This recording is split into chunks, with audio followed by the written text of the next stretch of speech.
자, 오늘 이 시간에도 우리의 삶 가운데 함께 하시는 하나님의 은혜가 있기에 행복한 안식일입니다.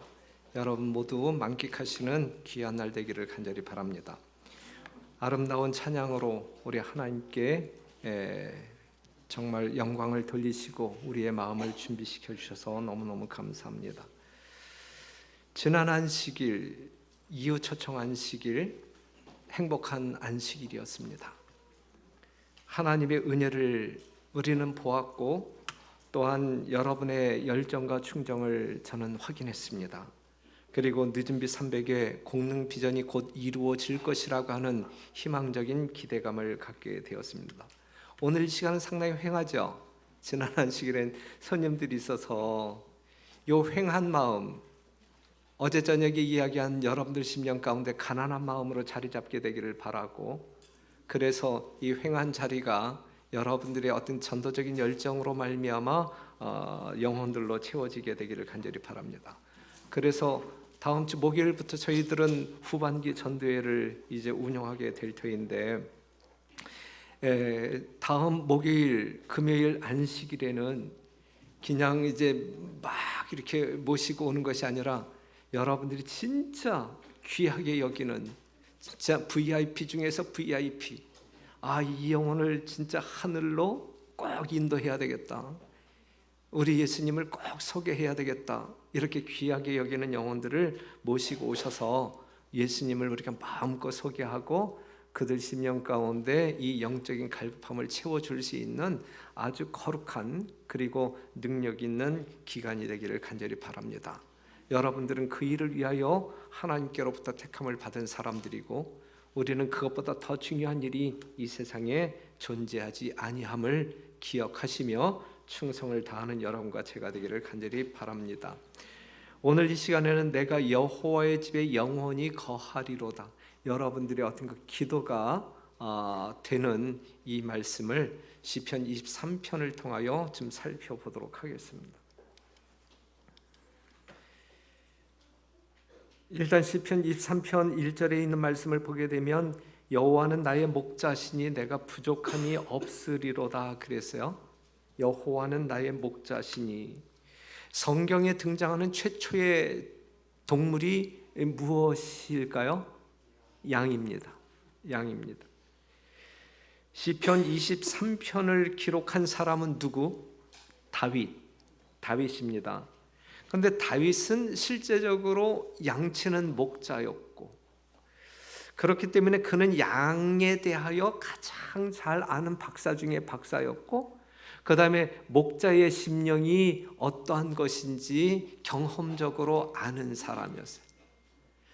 그러한 다윗이 시편 23편에 아주 아름다운 시를 지금 만들었잖아요. 그렇죠? 그러면서 처음 절에 여호와는 나의 목자시니 내가 부족함이 없다라고 이야기해요.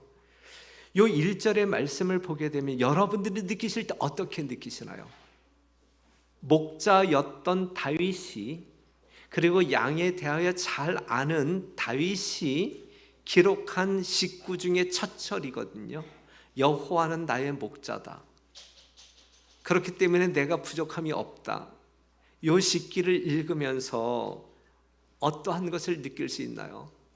저는 다윗의 이 100% 신뢰와 100% 평안을 느낄 수가 있어요. 예? 목자의 심령이 어떠한지 아는 자이기 때문에, 양의 생리가 어떠한지 잘 아는 자이기 때문에 여호와는 나의 목자시니 내가 부족함이 없다.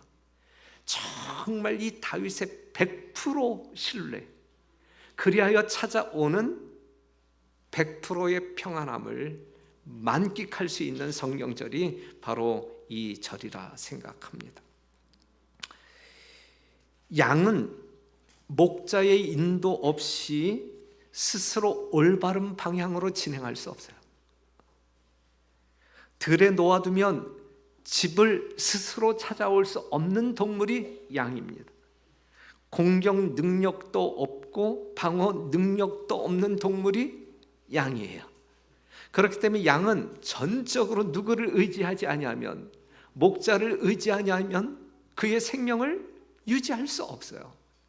양이라고 하는 동물은 전적으로 목자를 의지할 때에만 생명을 유지할 수 있는 것입니다.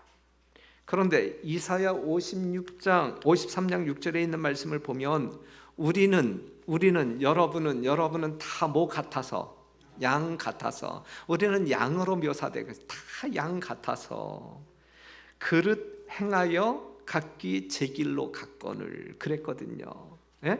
우린 양의 특성을 지닌 백성들이란 말이에요.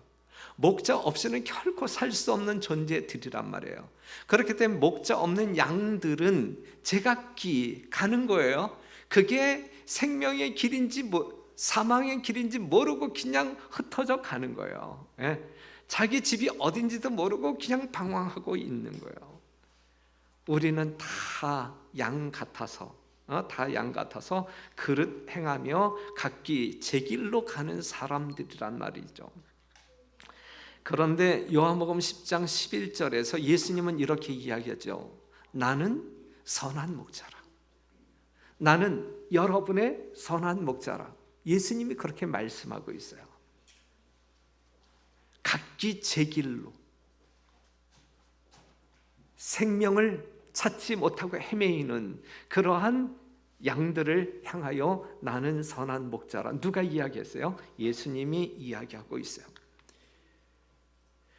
우리의 모든 운명은 목자이신 누구에게 달려 있는 거예요? 예수님에게 달려 있단 말이에요. 예?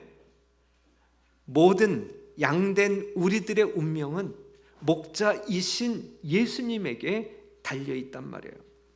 요한복음 10장 3절에 있는 말씀, 문지기는 그를 위하여 문을 열고 양은 그의 음성을 듣나니 그가 자기 양의 이름을 각각 불러 인도하여 내느니라.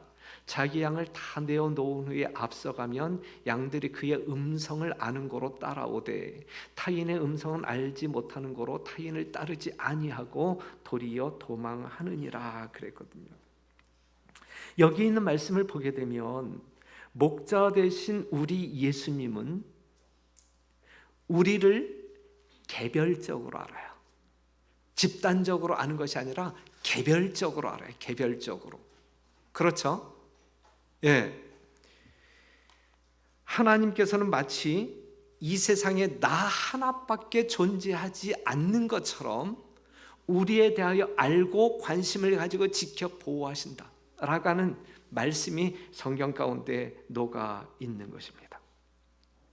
그래서 우리가 마태복음 10장 30절에 있는 말씀을 보게 되면 우리의 목까지도 세시는 하나님, 머리카락 하나까지도 다 세시는 하나님.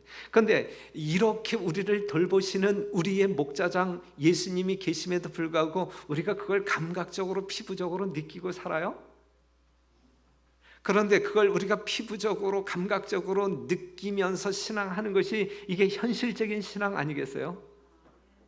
우리 주님께서 여러분 바로 가까이에서 이러한 심령을 가지고 여러분들을 돌보고 계신다라고 하는 사실을 그냥 이론적으로 이해하지 말고 생활 속에서, 현실 속에서 이해하고 믿으시기를 간절히 바랍니다. 나의 머리카락 하나까지 다 아시는 우리 주님께서 이 세상에 나 하나밖에 존재하지 않은 듯한 그러한 관심과 열정을 가지고 여러분들을 인도하고 계시다. 그렇기 때문에 그 하나님이, 그 예수님이 나의 목자란 말이에요. 그렇기 때문에 우리가 염려해야 할 무슨 부족함이 있겠느냐. 지금 다윗은 아주 생활 속에서 이러한 시를 적어 우리에게 알려주고 있는 것 아닙니까? 이 다윗의 경험이 오늘 여러분과 저의 경험이기를 간절히 바랍니다. 우리 목자 되신 예수님께서는 잃어버린 양을 찾는 일에 모든 수고를 아끼지 않아요. 찾을 때까지 목숨 걸고 찾는 분이 우리 예수님이시다라고 하는 사실이죠. 그럼에도 불구하고 그 예수님이 찾으려고 할 때에 발견되어지지 아니한다고 하면 이게 얼마나 불쌍하고 불행한 사람일까. 제발 사랑하는 성도 여러분, 우리 주님께서 여러분들에게 손짓하실 때, 손짓하고 계시는 동안 여러분들이 예수님의 진정한 음성을 듣고 예수님을 따라오는 진짜 생명 있는 양들이 되기를 간절히 바랍니다. 이러한 말씀이 있어요. 목자가 그의 양떼를 몰고 바위 많은 언덕과 숲과 거칠은 계곡을 지나 강변에 풀 많은 외진 곳으로 인도하며 고독한 밤을 지새우며 산에서 강도를 막으며 병들고 연약한 양들을 친절하게 돌볼 때에, 이러한 목회적 어떤 그 케어가 있을 때에 그의 생명은, 하나님의 생명은, 목자의 생명은 양들의 생명과 하나가 되게 된다. 굉장한 말 아니에요? 그렇죠? 그 다음에 강하고 부드러운 애착심이 목자를 그의 돌보는 양무리에 연합시킨다. 아무리 양떼가 많을지라도 목자는 모든 양들을 각각 알고 있다. 양마다 다 이름이 있으며 목자가 그 이름을 부를 때에 그들은 응답한다 그랬어요. 그냥 실제적으로 이 목동들, 이 가축을 하는 사람들의 이 세계에서도 이 목자와 양의 관계는 이렇단 말이에요. 아무리 양무리가 많을지라도 목자는 양들의 이름을 다 안다. 이게 이제 목자의 자격이죠. 저는 여러분들의 이름 정도는 알아요. 교회에 성도들이 아무리 많을지라도 목사는 성도들의 이름을 알 뿐만 아니라 이 개인의 특성들도 다 알아야 되거든요. 저는 이제 8개월 되었는데 여러분들이 이름은 알겠어요. 그런데 여러분들이 지금 어떠한 고민에 있는지 형편에 있는지 잘 몰라요. 그렇기 때문에 여러분들과 이 자주 소통을 해야 제가 올바른 목회를 할 수 있을 거라 생각되어지거든요. 그러니 여러분 정말 시시콜콜하다고 해서 이 담임 목사와 이제 어떤 그 대화를 나누지 말게 되기를 바라고, 여러분들에게 작은 일이 있건 큰 일이 있건 저와 이야기해 주시면 여러분들의 형편을 이해하는 데 제가 도움이 될 것이고, 제가 여러분들을 위하여 중보 기도하게 될 때에 또한 여러분들에게 더 많은 애정을 가지고 빨려들 수 있을 거라 생각되어지거든요. 이것이 이제 어떤 그 목사와 성도들 간의 어떤 그 일체가 이루어지는 그러한 모습이라 생각되어지는데, 지금 여기 있는 말씀을 보게 되면 우리 예수님께서는 우리와 그러한 관계 속에 있다. 그런데 우리가 자꾸 그 우리를 보호하기 위하여 쫓아다니는 그 목자장 되시는 예수님에게서 자꾸 멀리 떨어져 나아가려고 발버둥치게 될 때 결국은 우리는 잃은 양이 될 것이다 라고 하는 사실이죠. 우리와 생명이 하나 되신 예수님과 더불어 생애하는 진정한 기쁨과 즐거움이 무엇인지 만끽하시는 여러분 되시기를 간절히 바랍니다. 양들은 목자의 음성을 듣고 따라갑니다. 그렇죠? 목자의 음성을 듣고, 목자의 음성이에요. 이게 하나님의 음성이에요. 우리의 목자이신 예수님의 말씀이에요. 하지만 타인의 음성은 우리를 이끌지 못해요. 타인의 음성을 들을 때에 그것이 내 목자의 음성이 아니기 때문에 그 목자를 따라가지 않는단 말이에요. 명심하셔야 돼요. 하나님 가라사대에 우리가 순복하고 따라가는 자들이어야 하지, 성경에 분명히 목자의 음성이, 하나님의 말씀에 분명히 적혀 있음에도 불구하고 나는 그냥 우리 목사님이 주장하는 이야기를 내가 신뢰하고 따라갈래, 아니면 나는 우리 조상 때로부터 우리 조부께서 강조하신 그 말씀 따라 난 그냥 갈래, 난 성경 말씀과 상관없이 살래, 이거는 아니란 말이에요. 그것은 아니란 말이에요. 그건 생명의 길이 아닌 정말 어떤 그 착각할 수밖에 없는 사망의 길이다라는 사실을 기억하시고, 여기에 나와 있는 말씀처럼 양들은 누구의 음성을 듣고 따라간다? 목자의 음성을 듣고 따라가는 자가 정말 현명한 양이다라고 하는 사실을 꼭 기억하시고, 엉뚱한 다른 음성을 따라가지 않는 지혜가 또한 지조가 있는 여러분과 제가 되기를 간절히 바랍니다. 그리할 때 우리는 부족함이 없음을 경험하게 될 거예요. 내가 부족함이 없으리로다. 왜 부족함을 느끼지 못할까요? 왜 부족함을 느끼지 못할까요? 양들이 목자를 따라가기만 하면, 자기의 주인을 따라가기만 하면 거기에는 반드시 뭐가 있어요? 예? 먹어야 할 꼴이 있고 마셔야 할 물이 있기 때문에 그래요. 물이 있기 때문에 그래요. 어떻게 이 목자를 따라가는데 늘 풀이 있고 늘 물이 있을까? 예? 이 다윗의 이 경험 속에 옛날 이스라엘 백성들이 이제 어떤 그 목축업을 할 때에 이제 경험되어지는 실제적인 현상이란 말이에요. 목자들이 양들을 끌고 풀을 먹이기 위해서 물을 마시게 하기 위하여 딱 한 무리를 끌고 나갈 때, 야, 오늘은 어디로 가야 물을 만날 수 있을까? 꼴을 만날 수 있을까? 만약에 이렇게 출발한다고 하게 되면요, 이거 상당히 겁나는 거예요. 이거는 생명의 보장을 못 받는 거예요. 그렇기 때문에 목자들은 이 양들을 끌고 가기 전에 이미 다 답사를 갔다 와요. 그래서 내일은 정말 이 고개를 넘어서 저쪽에 있는 평원으로 이 양들을 끌고 가야지, 그 옆에 물이 있는데 거기 가서 물을 마시어야지, 이렇게 다 확인하고 양들을 끌고 가기 때문에 양들은 그 목자 따라가게 되면 반드시 뭐가 있어요? 먹을 수 있는 풀이 있고 마실 수 있는 물이 있단 말이에요. 무슨 말씀인지 이해가 돼요? 힘들고 그 다음에 멀어도 믿고 따라가기만 하면 거기엔 반드시 뭐가 있어요? 풀이 있어요. 양식이 있고 물이 있단 말이에요. 비록 힘들어도, 비록 멀어도 믿고 따라가기만 하면, 우리들이 예수 믿고 따라가는 길이 늘 평탄한 길이 아니잖아요. 힘들 수 있잖아요. 시련이 있을 수 있잖아요. 하지만 이 목자, 우리 하나님의 정체성에 대한 분명한 믿음이 있을 때 우리는 좌지우지 안 할 수 있잖아요. 그렇죠? 곁눈질 안 할 수 있잖아요. 그냥 믿고 따라가면 반드시 있어요. 이러한 믿음이 있는 사람들에게는 뭐가 없어요? 부족함이 없는 거예요. 힘들어도 마음 가운데 뭐가 있는 거예요? 좀 지나면 내가 먹을 텐데, 마실 텐데, 평안함이 있는 거예요. 이게 신앙이란 말이에요. 수고하고 무거운 짐 진다 다 내게로 오라, 내가 너희를 쉬게 하리라. 나를 쉬게 하실 예수님이 어떠한 분인지 아는 자들은 그 쉼을 확신하고 그 예수님께 나아갈 수 있단 말이죠.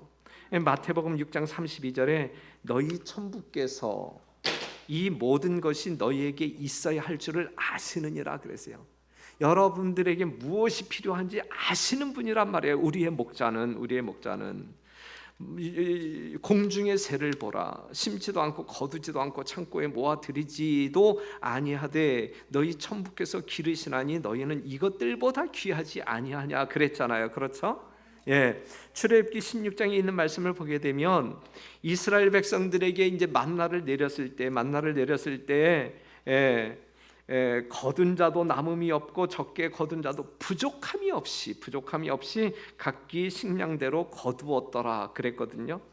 마태복음 14장 20절에 다 배불리 먹고 남은 조각을 12바구니에 차게 거두었으며 15장 37절에는 다 배불리 먹고 남은 조각을 7강주리에 차게 거두었으며 요한복음 10장 9절 내가 문이니 누구든지 나로 말미암아 들어가면 구원을 얻고 또는 들어가며 나오며 꼴을 얻으리라 그랬잖아요. 그렇죠?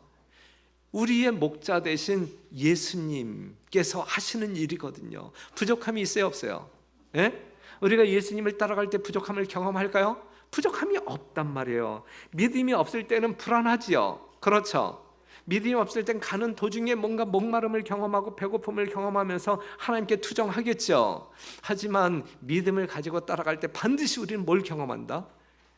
꼴을 경험하고 물을 경험할 것이기 때문에 그 믿음으로 말미암아 우리는 부족함이 없습니다. 출발부터 부족함이 없는 거예요. 그렇죠?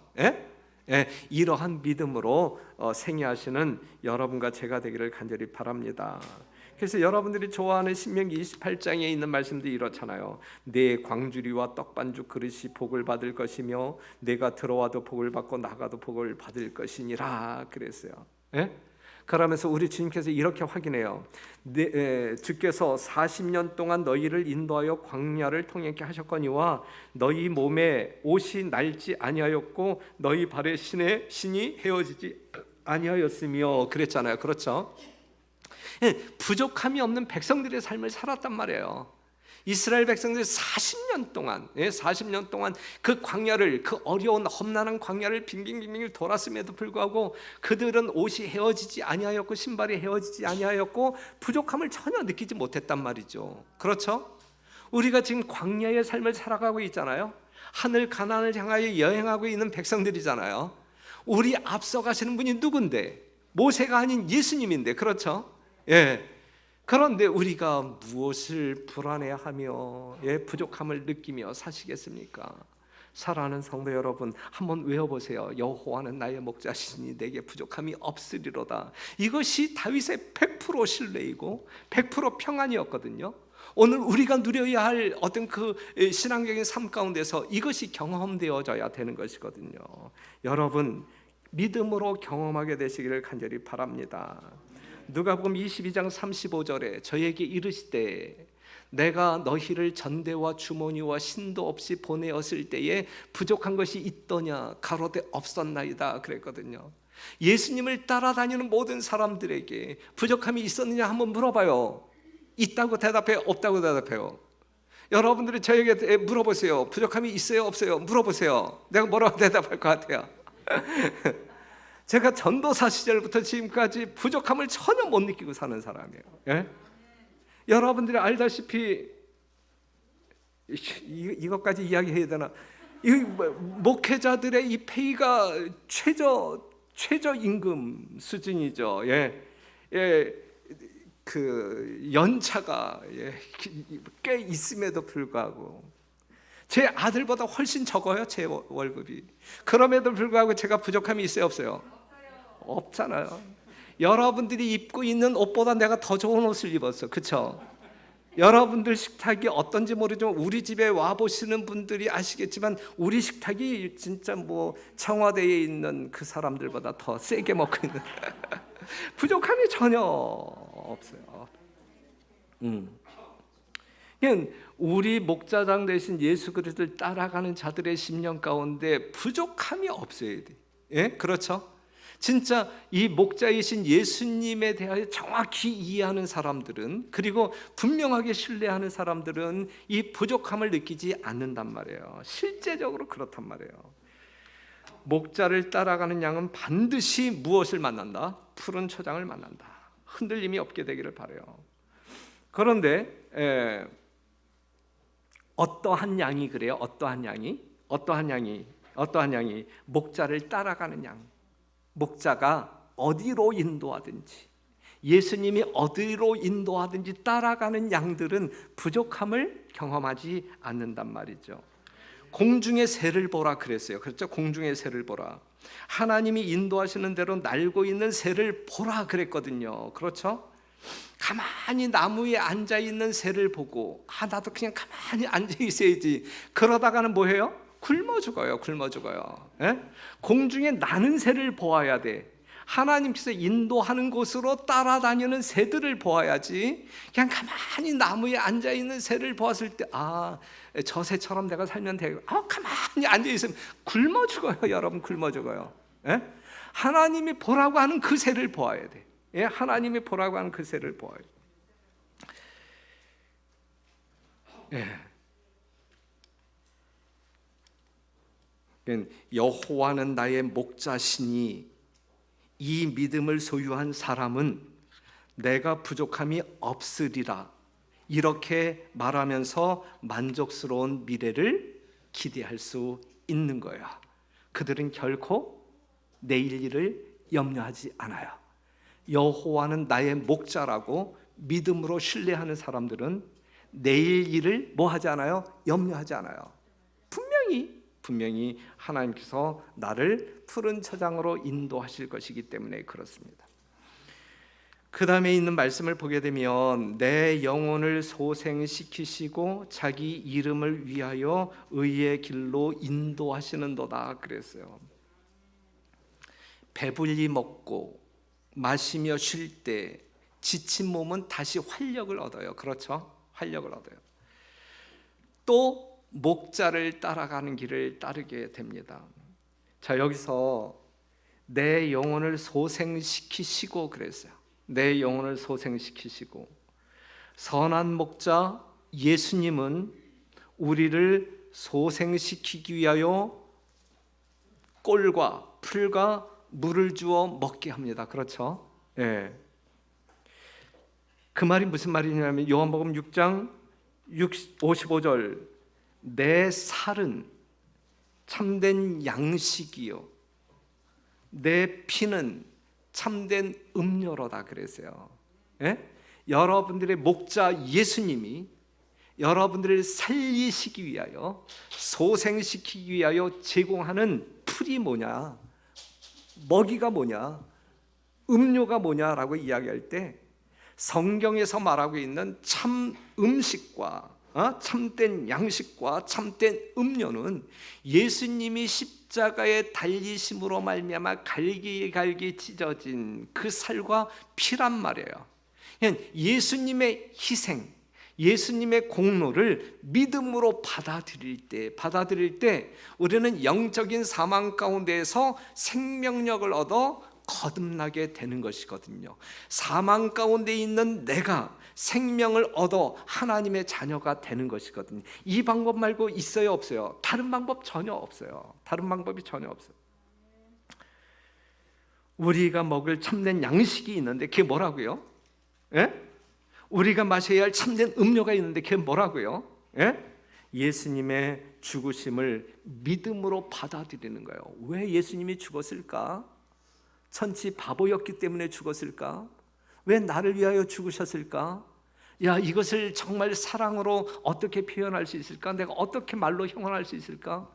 야, 굉장하다 이러면서 내 심령을 감동시킬 때 우리가 그 예수님 따라가겠어요? 안 따라가겠어요?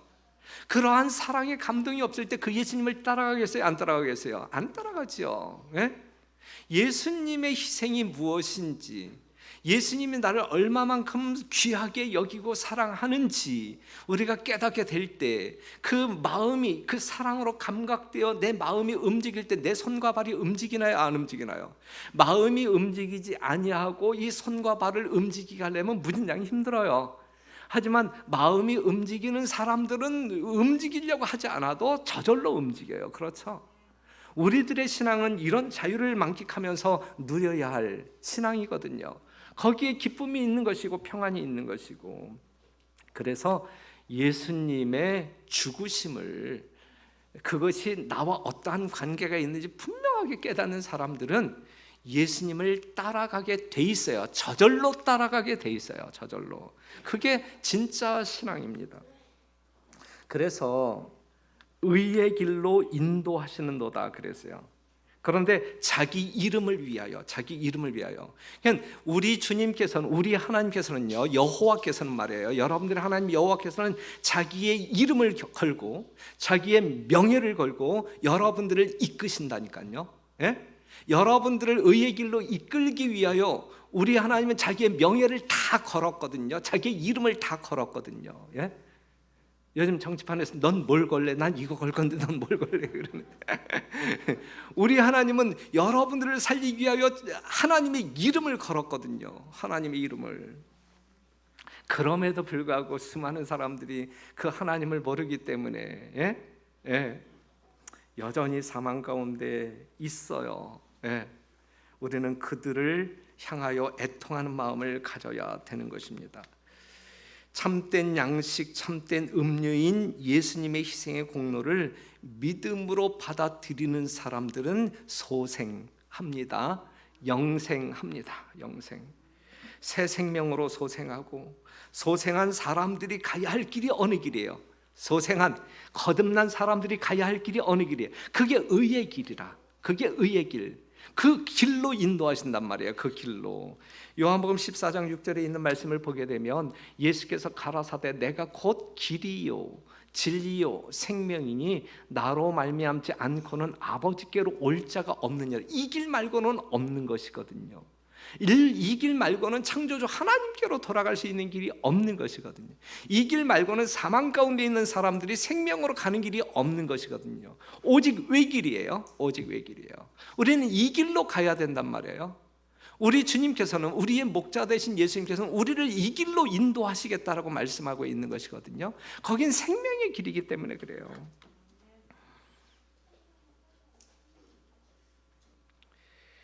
예수님은 그 길이고 그 길을 인도하는 목자이십니다. 양들은 이 목자 없이 그 길을 찾지도 못하고 가지도 못합니다.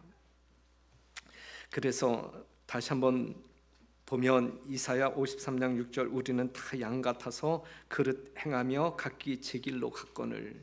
각기 제 길로 가는 양들을 그냥 이렇게 끌어다가 이제 이 길로 가게 하시는 분이 이제 그 역할을 하는 자가 누구예요? 목자. 그 여러분들이 바닷가에 가게 되면 그 개들이 자꾸 엿가름 치면서 가잖아요. 그건 개의 본능이기 때문에 그래요. 우리 죄인의 본능은 뭐예요? 자꾸 죄를 지으려고 하는 본능. 하나님이 원하는 길이 아닌 다른 엉뚱한 길로 가려고 하는 본능이 있단 말이에요. 개의 본능처럼 우리의 죄인의 본능도 그렇단 말이죠. 그런데 여러분, 우리가 알아야 할 것 중에 하나는 뭐냐면, 목자가 인도하는 길이 늘 평탄한 길은 아니죠. 늘 평탄한 길은 아니죠. 그 길은 좁은 길일 수 있고 험난한 길일 수 있어요. 하지만 분명한 사실 하나는 뭐냐면, 그것이 힘들고 어려운 길이라 할지라도 우리 목자장 되시는 예수님께서 인도하시는 그 길은 안전한 길이다. 안전한 길. 예? 힘든 길이라 할지라도 그 길은 분명 안전한 길이다. 안전한 길. 여러분들은 편한 길을 택하시겠습니까? 아니면 안전한 길을 택하시겠습니까? 예? 자, 마태복음 7장 13절에 있는 말씀을 보게 되면 둘 중에 하나예요. 좁은 길이냐 넓은 길이냐, 평탄한 길이냐 생명의 길이냐. 예? 어느 길을 원하시느냐 이거예요. 어느 길. 평탄한 길을 원하십니까? 아니면 안전한 길을 원하십니까? 우리 하나님께서는 여러분들을 안전한 길로 인도하신단 말이에요. 그래서 예수님 쫓아갈 때 우리는 안전할 수 있다. 잠언 14장 12절에 어떤 길은 사람의 보기에 바르나 필경은 사망의 길이니라. 그냥 제발 착각하지 말란 이야기예요. 예? 이런들 어떠하리 저런들 어떠하리, 여러분들이 그냥 이런 대로 그냥 이렇게 저렇게 그냥 신앙에도 뭐 나는 하늘 갈 수 있겠지 이렇게 막연하게 생각하지 말란 이야기예요. 예? 제발 착각하지 마시고 생명의 길이 어떠한 길인지, 하나님께서 우리를 인도하고자 하는 길이 어떠한 길인지 그 길을 발견하여 참 목자 되신 예수의 음성 듣고 따라가는 여러분과 제가 되기를 간절히 바랍니다. 주의 지팡이와 막대기가 나를 안위하시나이다 그랬어요. 양들이 목자를 따라 풀과 물을 찾아다니는 길은 결코 평탄한 길이 아니다. 길이 험할 수 있다. 맹수의 위협도 있고 강도도 출몰하여 양을 노략질하잖아요. 예? 노략질하잖아요. 그럼 이럴 때 목자의 역할이 뭐냐 이거예요. 목자의 역할이 그러한 위험으로부터 이 양들의 안전을 지켜 보호하는 것이 목자의 역할이잖아요. 그 목자가 무엇으로, 그 손에 들고 있었던 지팡이가 무슨 역할을 하느냐 이거예요.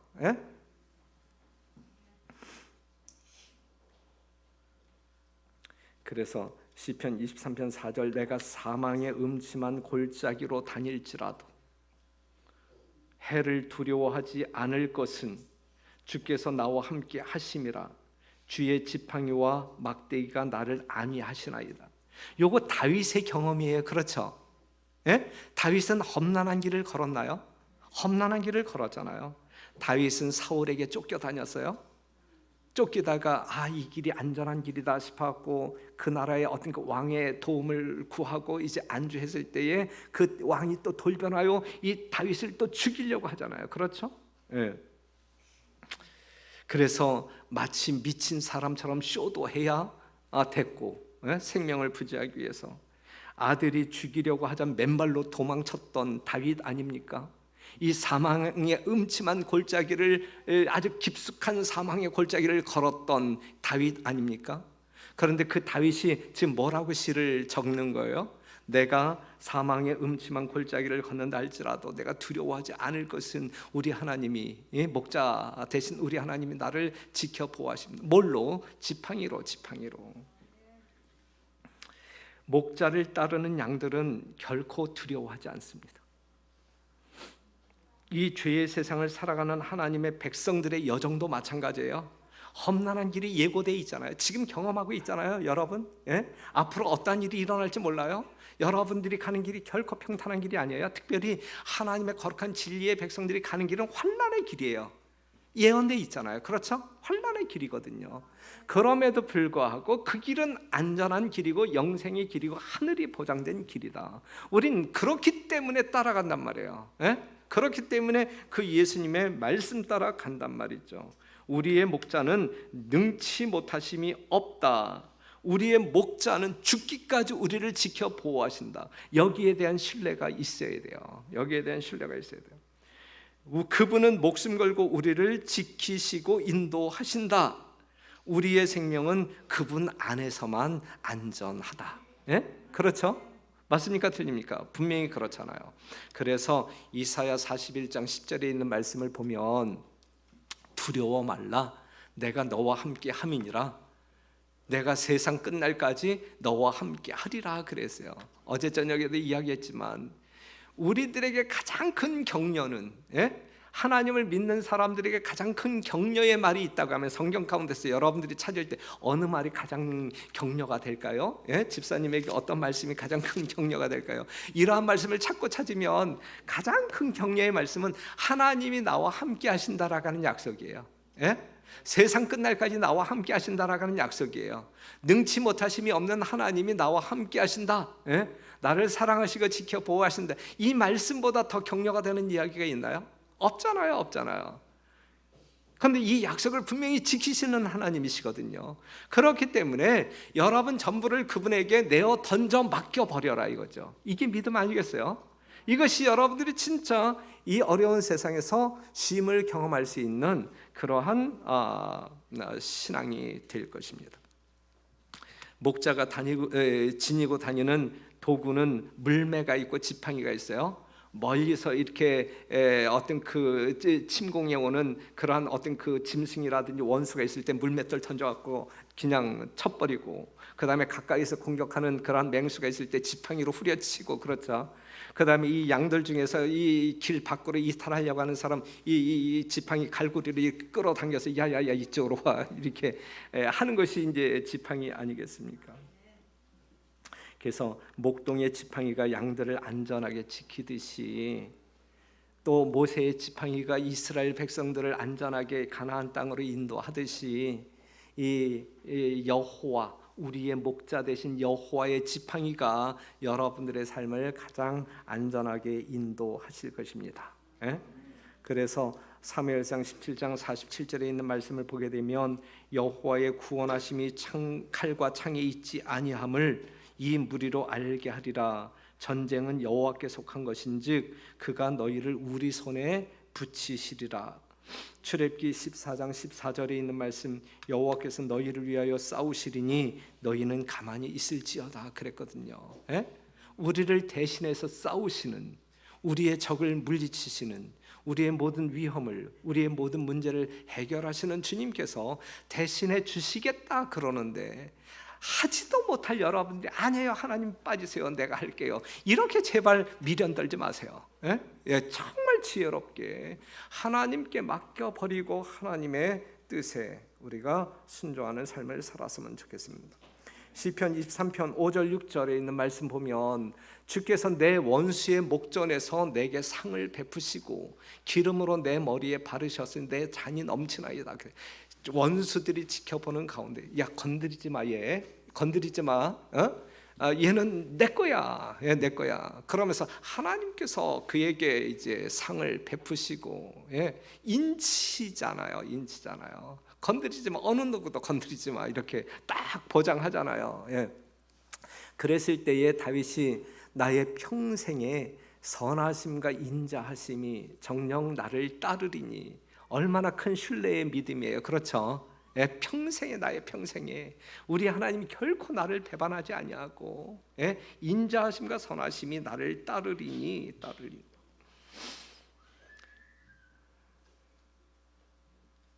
그 다음에 이제 오늘 설교 제목. 그 다음에 설교 제목. 이러한 하나님이 나와 함께 하시니 내가 여호와의 집에 영원히 거하리로다. 예? 이게 이제 이 시를 지으면서 마지막 자기의 결심을 표현하고 있는 것이거든요. 사랑하는 성도 여러분, 이러한 목자장 대신 여호와를 신뢰하신다고 하면 그 목자장이신 여호와의 집에서 영원히 거하시는 여러분 되시지 않겠습니까? 그렇죠? 공능능교회 성도 여러분, 여러분과 저 모두 여호와의 집에 영원히 거하고자 하는 정말 기쁜 마음의 결심이 오늘 이 자리에 있게 되기를 간절히 바랍니다. 예? 그리하여 우리 주님께서 베푸시는 영원한 꿀, 영원한 생명수를 하늘에서 계속적으로 마시며 삶을 누리게 되기를 간절히